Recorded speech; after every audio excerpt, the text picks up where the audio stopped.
Hello दोस्तों, in news programme में आपका स्वागत है और मैं हूं हिमांशु। कोविड-19 का जब से दौर शुरू हुआ है उसके बाद से लगातार जो अर्थव्यवस्थाएं हैं पूरे विश्व से संबंधित वे रिकवरी के प्रयास में लगी हुई हैं।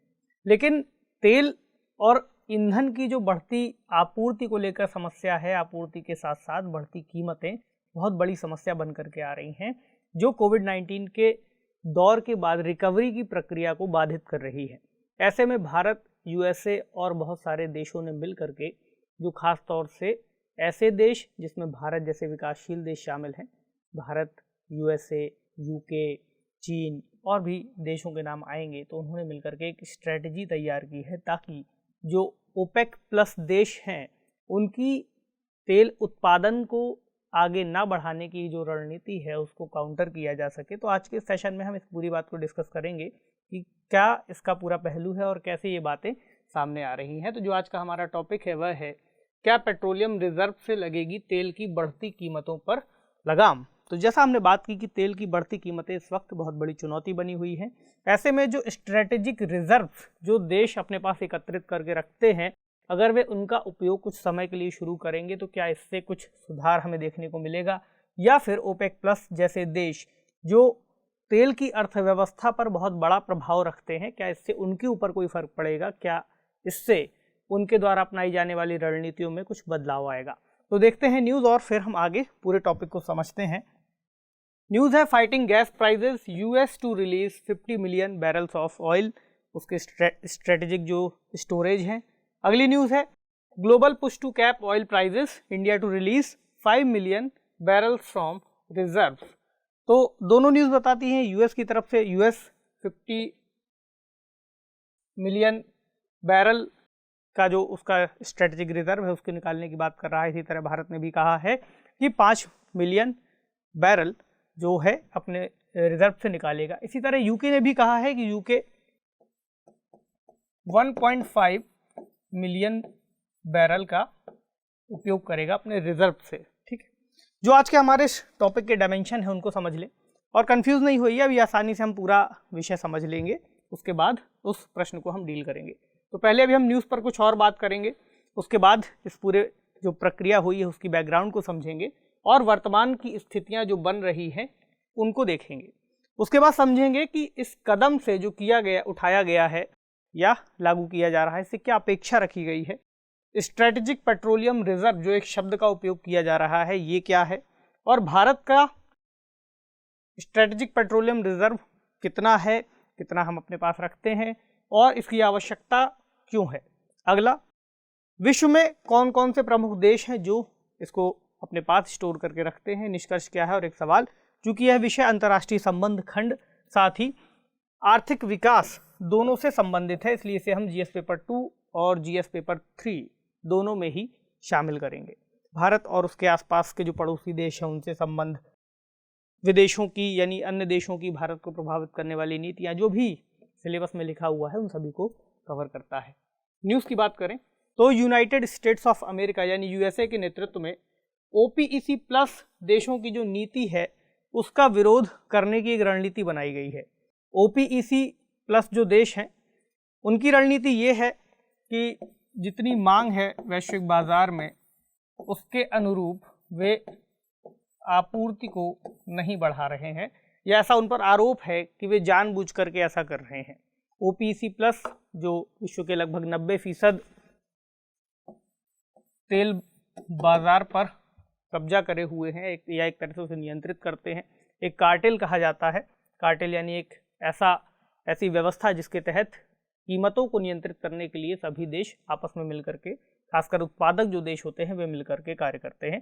अभी हम थोड़ी सी और बात कर लेंगे इसके बारे में। तो एक जो यूएसए के नेतृत्व में जो स्ट्रेटजी है उसके तहत स्ट्रेटेजिक रिजर्व जो देशों के पास अपने मौजूद हैं उनका उपयोग करने की बात कही जा रही है, जिसमें खास तौर से भारत, यूके, यूएसए, चीन, जापान और साउथ कोरिया मिल करके ऐसा करने जा रहे हैं। करेंगे कैसे? ये सभी लोग मिल करके समानांतर, यानी ऐसा ना हो कि भारत ने कभी कर लिया, यूएसए ने कुछ दिन बाद कर लिया, ऐसा नहीं, एक साथ मिल करके और आपसी परामर्श से एक साथ करेंगे ताकि एक दबाव इस समूह पर बने क्योंकि एक प्रमुख आयातक देशों की अगर हम यूएसए को कुछ समय के लिए नज़रअंदाज भी करें तो भी जो प्रमुख आयातक देश हैं, चीन है, भारत है, इस आधार पर उन पर कुछ दबाव बन सकता है, ऐसा इनका मानना है। हुआ क्या था, अगर हम इसकी बैकग्राउंड पर जाएं, ऐसा करने की स्थिति क्यों आई? हम काफ़ी समय से बढ़ते कीमतों से पूरे विश्व को इस वक्त परेशान होते देख रहे हैं, खासतौर से भारत और चीन जैसे देश। तो कोविड के दौरान जब लॉकडाउन्स लगे तो वैश्विक जो कच्चे तेल की मांग थी, डिमांड थी, उसमें गिरावट आने लग गई और गिरावट आते आते कीमतें लगभग $20 प्रति बैरल से भी नीचे जाने लगी। जब ऐसा होते हुए देखा जो ओपेक कंट्रीज हैं, तो उन्होंने क्या किया, अप्रैल 2020 में ओपेक और ओपेक प्लस दोनों को भी हम बात करेंगे, इन्होंने आपूर्ति में 10 मिलियन बैरल प्रतिदिन के हिसाब से कटौती शुरू कर दी। कटौती होती रही यानी कि आपूर्ति कम होती रही, क्योंकि एक बहुत ही आसान सा जो अर्थव्यवस्था का टर्म है, मांग और आपूर्ति का, अगर विश्व में मांग गिर रही है और आपूर्ति स्थिर है तो कीमतें कम होने लग जाएंगी। अगर मांग गिर रही है और आपूर्ति को भी कम कर दिया जाए तो एक बैलेंस हमें दिखने लगेगा। अगर हम इसी को उल्टा कर दें, मांग बढ़ रही है, आपूर्ति स्थिर है, तो कीमतें बढ़ेंगी। वही हमें बढ़ता हुआ दिखा, लेकिन इसके बाद कहा गया था कि अब आप आपूर्ति को भी बढ़ाइए ताकि ये दोनों चीज़ें संतुलित हो जाएं। तो यहाँ पर इन देशों ने अभी ऐसा नहीं किया या फिर इतना बेहतर तरीके से आपूर्ति में सुधार नहीं किया, जबकि 2021 में मांग में तेज वृद्धि आई थी, उसके बावजूद उत्पादन सुस्त रखा। इस वजह से हमें तेल की बढ़ती हुई कीमतें देखने को मिली। अगर हम एक चार्ट में देखें तो एक चार्ट है ब्रेंट क्रूड ऑयल पिछले 2 वर्षों का। ब्रेंट दरअसल एक मानक होता है, एक बेंचमार्क होता है कुछ खास तरह के तेल का। इसी तरह ब्रेंट की तरह ही 2 अन्य मानक और होते हैं, जिसका अगर हम नाम लें तो एक है WTI वेस्ट टेक्सास इंटरमीडियरीज और दूसरा दुबई ओमान। तो दरअसल इनका कुछ नहीं, इनका ये उपयोग है कि खास मानक के तरीके उपयोग करते हैं ताकि जो उत्पादक हैं उनको इस बात का अंदाज़ा बना रहे या फिर जो उपभोक्ता है उनको इस बात का अंदाज़ा बना रहे कि तेल की जो स्थिति है वह किस तरह से है, एक समान है या अलग अलग है। ठीक, तो यहाँ पर हम देख सकते हैं इस डेटा में कि यहाँ पर गिरावट आती हुई हमें दिख रही है अप्रैल के आसपास, लेकिन उसके बाद जैसे जैसे रिकवरी होती है वैसे वैसे हमें इसमें कीमतों में फिर से उछाल देखने को मिलता है। इसी का प्रभाव ये हुआ कि यूएसए में गैसोलीन की कीमतें लगभग $3.40 प्रति गैलन तक पहुंच गई और ये पिछले साल की तुलना में लगभग 50% ज़्यादा था। भारत में भी इसका प्रभाव देखने को मिला। दिल्ली में पेट्रोल की कीमतें 104 रुपये प्रति लीटर, डीजल 86.7 रुपये प्रति लीटर, जो अगर हम पिछले साल की तुलना में देखें, एक साल पहले की तुलना में, तो क्रमशः 27% और 21% ज़्यादा दिखाई देता है। हालांकि सरकार ने भी प्रयास किया बीच में कि कैसे इन कीमतों पर काबू किया जाए। तो सरकार ने क्या किया, एक्साइज ड्यूटी में 5 रुपये प्रति लीटर और पेट्रोल पर 5 रुपये प्रति लीटर और डीजल पर 10 रुपये प्रति लीटर की कटौती की, लेकिन उसके बावजूद कीमतें अभी बढ़ी हुई हमें दिख रही हैं। उसके बाद हमने देखा कि ये देश मिलकर के इस तरह की एक रणनीति पर काम करने की बात करते हैं। ओपीईसी की हमने बात की थी, ओपीईसी प्लस की। तो ओपीईसी यानी the organization of the petroleum exporting countries, जो प्रमुख पेट्रोलियम के निर्यातक देश हैं उनको मिलाकर के ओपीईसी संगठन बनता है। इसमें जो प्रमुख उसके मेंबर कंट्रीज हैं 13 देश, उनके नाम यहाँ पर लिखे हुए हैं। Algeria, Angola, Congo, Equatorial Guinea, Gabon, Iran, Iraq, Kuwait, Libya, Nigeria, Saudi Arabia, UAE और वेनेजुएला। तो ये 13 देश मिलकर के ओपीईसी बनाते हैं। अब इसी में हम 10 देश और प्रमुख जोड़ दें जो ओपेक कंट्रीज नहीं हैं, तो ये मिलकर के बन जाते हैं ओपेक प्लस। और 2016 से इन लोगों ने ओपेक प्लस की हम शुरुआत देखते हैं। और ओपेक प्लस में एक प्रमुख देश रूस भी है। आपको कमेंट सेक्शन में बाकी के जो इन 13 के अलावा जो बाकी 9 देश बचते हैं, रूस को हमने गिन ही लिया है, उनके आपको नाम बताने हैं कमेंट सेक्शन में। ठीक है, तो ओपेक प्लस जो देश हैं वे विश्व के लगभग 90% तेल का जो संसाधन है उस पर अपना नियंत्रण रखते हैं, कैसे उसकी कीमतें तय होनी है, कितना हमें उत्पादन करना है, कितना उसका निर्यात करना है। अब ये सदस्य देशों की पेट्रोलियम नीतियों का समन्वय करते हैं और एकीकरण करते हैं। यानी अगर एक देश किसी खास समय में ज़्यादा उत्पादन कर देगा, दूसरा देश कम उत्पादन कर देगा, इसका निर्यात बढ़ जाएगा, इसका निर्यात घट जाएगा, ऐसे में कीमतें अस्थिर हो जाएंगी, प्रतिस्पर्धा बढ़ जाएगी इन देशों के बीच में।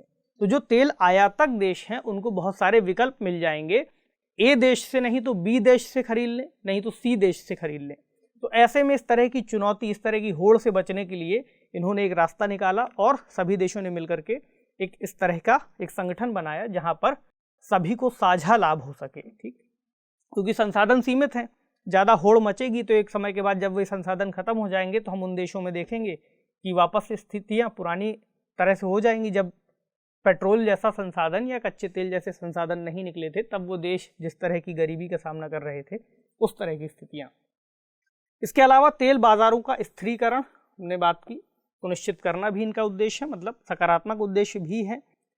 एक कुशल आर्थिक और नियमित आपूर्ति भी सुनिश्चित करना कि ऐसा ना हो कि एक जगह से संसाधन खत्म हो जाए, दूसरी जगह पर डिमांड और बढ़ जाए या लोड बढ़ जाए। ऐसे में एक स्थिरता को बनाए रखना, ये इसका सकारात्मक पहलू भी है। ठीक, तो इस कदम से अपेक्षा क्या की जा रही है? देखिए, ओपेक प्लस देशों से कच्चे तेल की कीमतें जो ऊंची रखने के इनके प्रयास हैं, तो जो अभी देशों के द्वारा जो स्ट्रेटेजिक अपने रिजर्व का उपयोग करने की बात की गई है, उसका उद्देश्य दरअसल ये है कि भले ही वे प्रतीकात्मक तौर पर ऐसा करें, लेकिन ओपेक प्लस देशों द्वारा जो उत्पादन को धीमा रखा गया है उसको बढ़ाने का एक दबाव बना सके। चूंकि सब देश मिलकर के ऐसा करेंगे, प्रमुख आयातक देश, तो हो सकता है, ऐसा मानना है कि शायद इससे कुछ प्रभाव पड़े। हालांकि कुछ अन्य विश्लेषकों का ये भी मानना है कि इससे कोई बहुत खास फर्क पड़ेगा नहीं, क्योंकि ऐसा पहले भी कई बार हो चुका है। लेकिन हम उम्मीद कर सकते हैं कि एक रणनीतिक कदम के रूप में इसे देखा जा रहा है। अब स्ट्रेटेजिक पेट्रोलियम रिजर्व हमारे लिए इस पूरी घटना के बाद महत्वपूर्ण हो जाते हैं, क्योंकि एक शब्द अगर चर्चा में आए तो परीक्षा में उससे संबंधित कोई भी सवाल बन सकता है। मतलब महत्वपूर्ण ये नहीं होगा, ये नहीं पूछा जा रहा होगा कि किस देश की रणनीति कितनी कारगर साबित हुई या क्यों नहीं। हो सकता है ऐसा सवाल बन जाए, विश्लेषणात्मक तौर पर बनाया ही जा सकता है, लेकिन एक तथ्यात्मक रूप से हमें इस बारे में भी जानकारी होनी चाहिए कि ये रिजर्व क्या होते हैं, तभी हम एक अच्छा उत्तर पूर्ण रूप से लिख पाएंगे। देखिए, ओपेक प्रतिबंधों के चलते 1973 में पहली बार यूएसए में ऐसी अवधारणा लाई गई। और ये प्रतिबंध क्यों लगाए गए थे? क्योंकि 1973 में हम देखते हैं कि अरब इजराइल संघर्ष चल रहा था। इसी अरब इजराइल संघर्ष के दौरान जो यूएसए है, यूएसए ने इजराइल की सहायता कर दी। ऐसे में अरब देश उनसे नाराज हो गए। उन्होंने यूएसए पर तेलों से संबंधित जो तेल का उसको निर्यात करते थे उस पर बहुत सारे सैंक्शंस लगा दिए। उसके बाद यूएस के सामने तेल संकट की स्थिति आ गई। तो यूएस ने एक स्ट्रेटजी बनाई कि अगर कभी आगे ऐसा होता है, कोई युद्ध छिड़ता है या फिर कोई आपातकालीन स्थिति आती है, तो हम कच्चे तेल का एटलीस्ट एक विशाल भंडार या रिजर्व बना करके रखें, ताकि हम अपने कुछ समय की ज़रूरतों को पूरा कर सकें। तो कच्चे तेल से संबंधित किसी भी संकट से निपटने के लिए इस तरह की एक रणनीति या योजना लाई गई।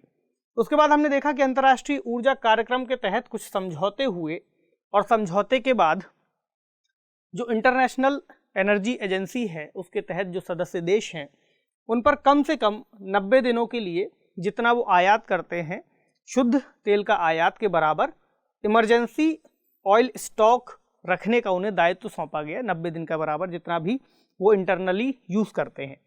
तो IEA के तहत जो भी नेट एक्सपोर्टर देश हैं उनको इससे छूट दी गई है, और उनके नाम यूएसए, मैक्सिको, कनाडा, नॉर्वे और एस्टोनिया हैं। तो इनको इससे छूट दी गई है। ठीक, कुछ इस तरह से रिजर्व बनाए जाते हैं, बहुत ही स्ट्रेटजिक और ख़ास तरीके से। स्ट्रेटजिक इसलिए कहा जाता है कि कभी खास स्थिति बने, कोई आवश्यकता पड़े, कोई आपातकालीन या इमरजेंसी सुविधा के आधार पर इनका उपयोग देश अपनी ऊर्जा ज़रूरतों को पूरा करने के लिए कुछ समय तक कर सके। तो ये अंडरग्राउंड हैं, आप इन्हें देख सकते हैं, और अंदर ही इनको एक तरीके से ऐसी सुविधा बनाई गई है जहाँ से इनका वाष्पीकरण कम से कम हो और एक बेहतर तरीके से इनको फिल भी किया जा सके। तो ये ऐसे बनाए जाते हैं। अब हम बात करें भारत में कितने बनाए गए हैं स्पेशल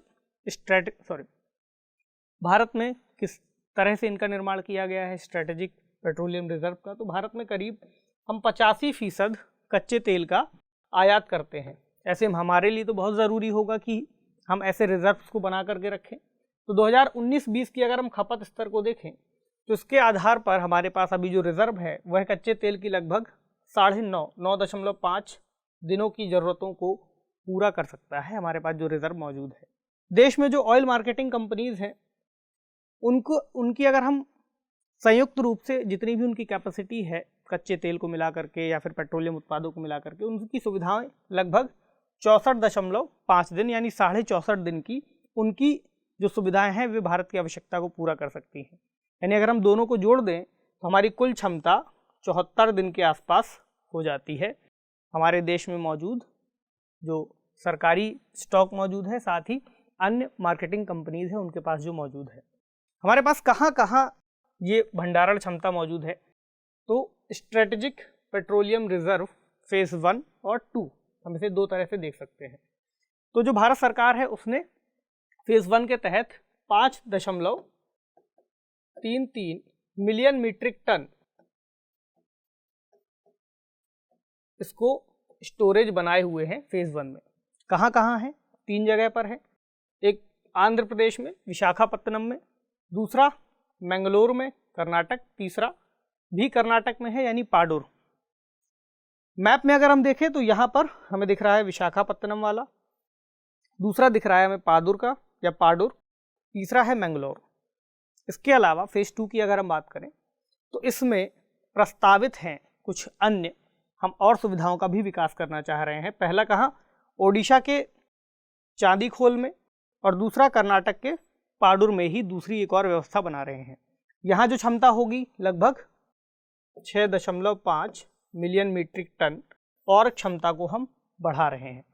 मैप में यहाँ पर जो ब्लू कलर से दिखाए हुए हैं पाडुर वाला और साथ ही चांदीखोल वाला यहाँ पर आप देख पाएंगे।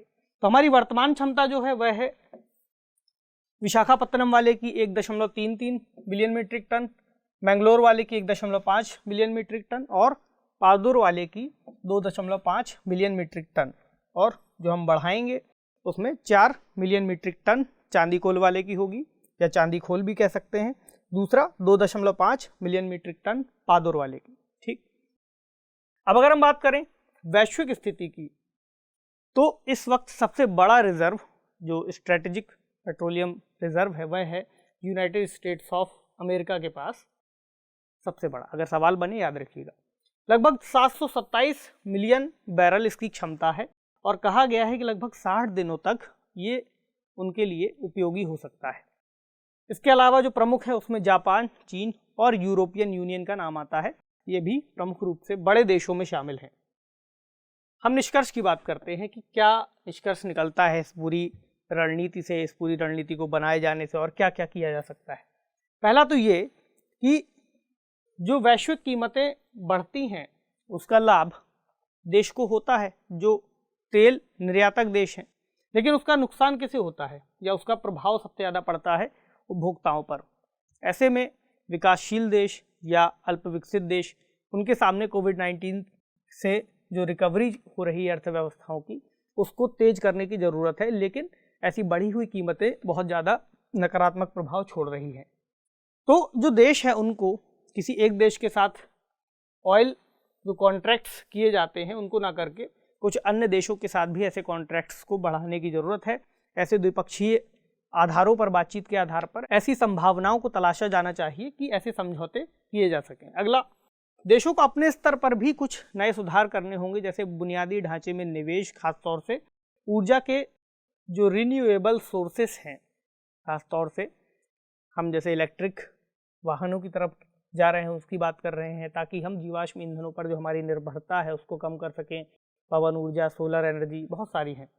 ठीक, अगला, प्राकृतिक गैस के उपयोग को भी बढ़ावा देना, खासकर सरकारें इस दिशा में प्रयास कर भी रही हैं, निवेश भी किए जा रहे हैं।